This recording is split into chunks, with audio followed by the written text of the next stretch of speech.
Bem, pessoal, para o professor Guido Soares, a arbitragem interna nacional é aquela aplicável nas relações entre particulares, sem qualquer conexão com sistemas jurídicos estrangeiros.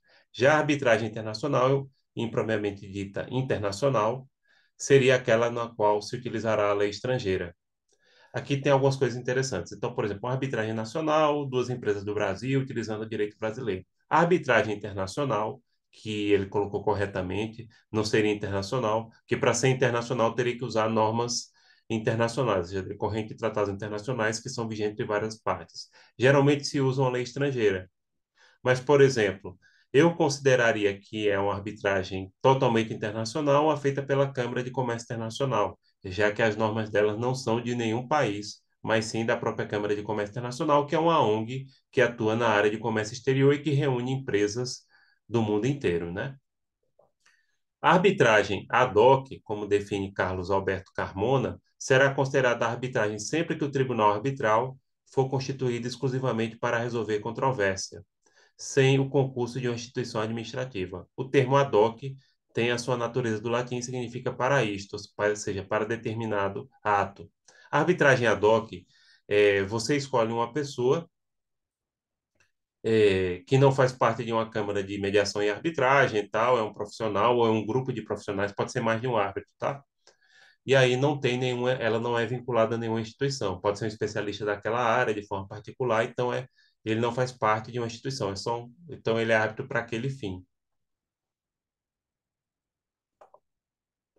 Na arbitragem institucional, o preceito é distinto. Os litigantes recorrem a uma entidade especializada, né, em administrar procedimentos arbitrais, sempre tendo em mente a utilização do regramento interno da instituição. O procedimento é amparado pela entidade selecionada, devendo a última fornecer o aparelhamento técnico, operacional e logístico para tanto, isto é, acalentador para as partes que se sentem mais guarnecidas com a estrutura bem sacramentada além de terem acesso a expedientes transparentes a seu favor. A arbitragem tradicional é aquela ligada a uma instituição, por exemplo, a Câmara de Comércio Internacional, a ICC, tem várias no mundo, a principal é em Paris, tem em São Paulo também, então ela segue determinados procedimentos, tem a chancela de uma instituição, e aí as partes às vezes se sentem até mais à vontade ou mais seguras, contando com o árbitro que está vinculado a uma instituição. Prosseguindo o nosso assunto, agora a gente vai ver os princípios da arbitragem, né? A arbitragem trabalha com os princípios da autonomia das partes, do contraditório e ampla defesa, da igualdade das partes, da imparcialidade do árbitro, do livre convencimento do árbitro, da conciliação, do consensualismo, da obrigatoriedade da convenção, pacta sunt servanda, da relatividade dos efeitos do contrato, da boa-fé, da confidencialidade e da competência, que vem do alemão, né? Competence. Já falei para vocês que nessa vida eu desisti de aprender alemão, né? Deixa para outra vida, ainda bem que eu acredito em reencarnação, graças a Deus, né? Aliás, o que eu estou devendo é aprender francês e não estou com tempo. Princípio da autonomia da vontade das partes recai aos litigantes ou eventuais litigantes a definição pela arbitragem ou não.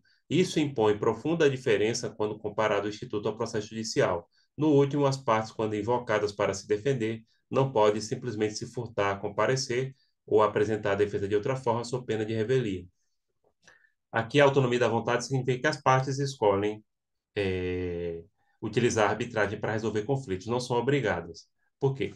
Diferente do processo judicial, se alguém der entrada no processo judicial e você for intimado para responder o processo e não responder, você pode ser prejudicado por isso e ser condenado à revelia, tá? E aí se reputa como verdadeiro aquilo que a parte autora que está reclamando de você na justiça disser, tá? Então, você não é obrigado a aceitar a arbitragem. Aceita se quiser. Os princípios do contraditório e da ampla defesa garantem que ninguém terá contra si a prolação de uma sentença sem que previamente se tenha a possibilidade da instauração de um processo com igualdade e possibilidade de participação em defesa. Contraditório e ampla defesa, justamente, também é utilizada no judicial, também é utilizado pela via administrativa. Significa que as partes têm essa oportunidade de apresentar a sua defesa da forma mais ampla possível, mais transparente possível e que tenham as mesmas oportunidades de apresentar as provas junto ao árbitro. Princípio da igualdade das partes. Por esse pressuposto, o árbitro ou o tribunal arbitral não podem dar tratamento diferente às partes ao longo do procedimento.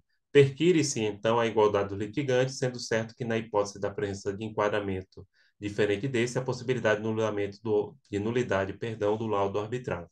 Então, as partes na arbitragem são iguais, também no judiciário deveriam ser iguais, né? E se não houver tratamento pelo árbitro igual, se o árbitro não tratar de forma igual as partes do conflito, a própria sentença arbitral, o laudo arbitral pode ser anulado, tá? Princípio da imparcialidade do árbitro. O árbitro deve se manter equidistante das pretensões das partes, mas sem manter qualquer tipo de comportamento que de alguma forma sugira passividade em seu comportamento. Imparcialidade não é a mesma coisa que neutralidade. Essa última implica uma postura passiva. Imparcial é aquele árbitro que não ajuda ou não prejudica a parte por ser amigo ou inimigo dela, tá?